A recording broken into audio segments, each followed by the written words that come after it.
সাতক্ষীরার তালা উপজেলার কুমিরায় বিএনপির গণ ইফতার ও দোয়া মাহফিল অনুষ্ঠিত হয়েছে।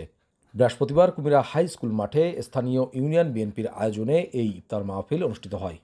কুমিরা ইউনিয়ন বিএনপির সাবেক সভাপতি এস.এম. আব্দুল মালেকের সভাপতিত্বে ও সাবেক সাধারণ সম্পাদক মোহাম্মদ রবিউল ইসলামের সঞ্চালনায় ইফতার মাহফিলে প্রধান অতিথি হিসাবে বক্তব্য রাখেন কেন্দ্রীয় বিএনপির প্রকাশনা বিষয়ক সম্পাদক ও সাতক্ষীরা ১ আসনের সাবেক এমপি হাবিবুল ইসলাম হাবিব।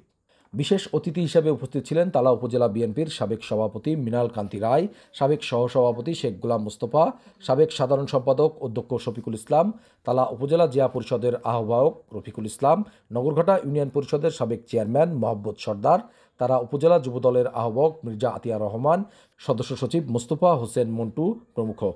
অনুষ্ঠানে প্রধান অতিথির বক্তব্যে হাবিবুল ইসলাম হাবিব অন্তর্বর্তী সরকারের কাছে দ্রুত, সুষ্ঠু ও নিরপেক্ষ নির্বাচন আয়োজনের দাবি জানান।